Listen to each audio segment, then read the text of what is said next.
When the animation process for Netflix's Klaus began, it looked something like this. It eventually started looking like a pretty impressive 2D film.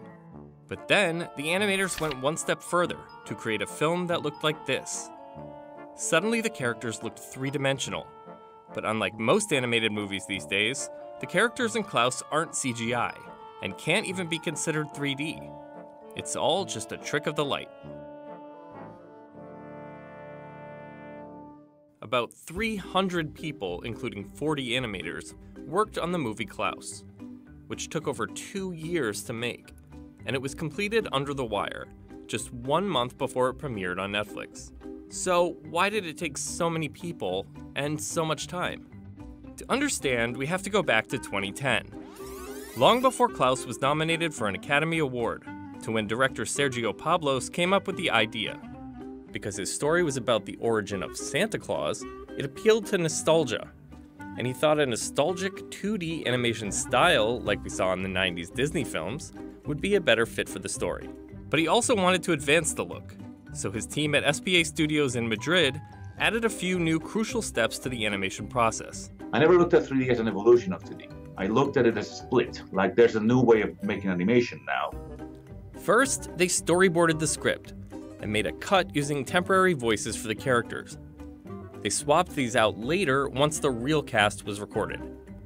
The next step was layout, where the team designed backgrounds and figured out the placement of the cameras.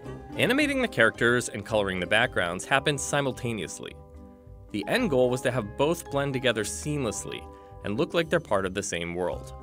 The characters were all hand-drawn using digital tablets and a program called Harmony by Toon Boom. The animators used live-action reference videos of themselves as a guide.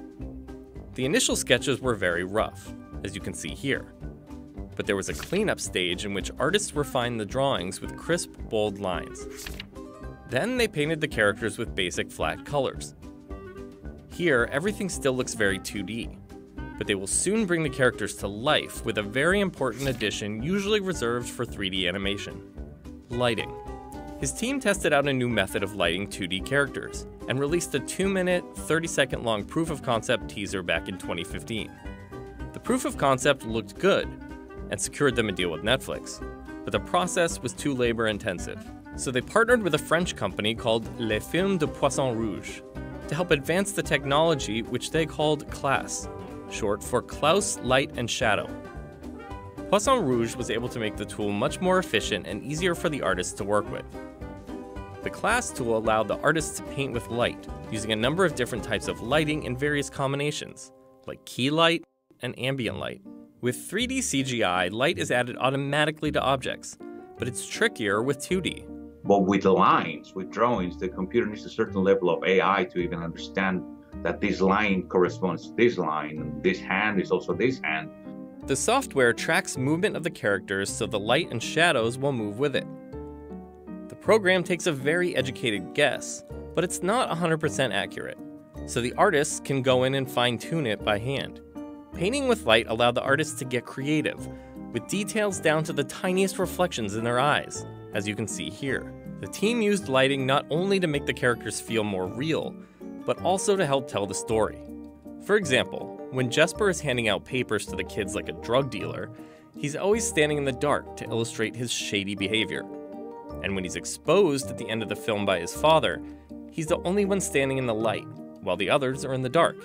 Inspiration for detailed lighting techniques came from movies and TV shows, like using just a sliver of light to illuminate a character similar to this scene in Apocalypse Now. And this scene, when Jesper confronts the bully, was inspired by Breaking Bad. It's important that the backgrounds also look three-dimensional and follow the same lighting pattern as the characters, so they used color keys as a guide.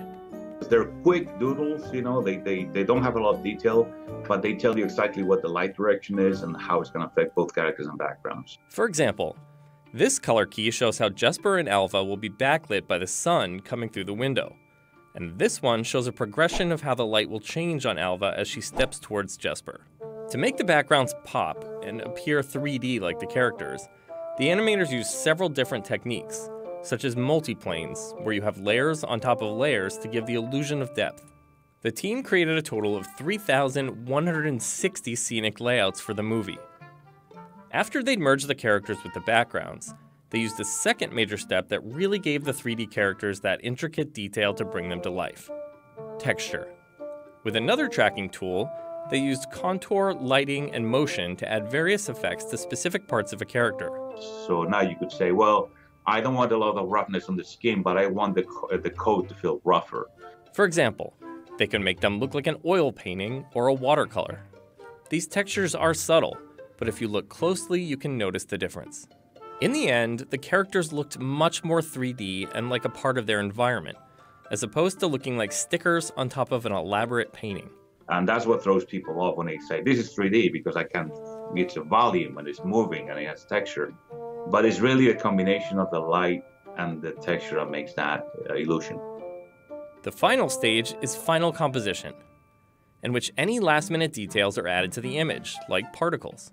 While the majority of the film followed the 2D process, the animators did use 3D models for some characters and objects, and combined the two seamlessly. And even though these were created using CGI, they were lit the same way as the 2D characters were, by hand. There's things that benefit from being drawn because they feel more organic, and there's, things that are not supposed to look organic. There's things that are supposed to look solid, like wagons and doors and props. And it's really hard to make them feel consistent and solid through drawing. If you look closely, Jesper's wagon is 3D, and so are some of the reindeer. Whenever the reindeers had to do something that was particularly challenging for 3D to look right with the 2D, we just animate the reindeers in 2D, and sometimes we would animate one reindeer in 2D and the rest in the ones in the shot in 3D. Scenes like this chase scene at the end of the film so seamlessly combine 2D and 3D elements that it can be difficult to tell which is which. There was a shot where Jesper lifts a plate cover at one point, and I commented on how good the integration of the 3D plate cover looked with the 2D character, and they said, oh no, that's actually 2D, we just painted it to look like metal.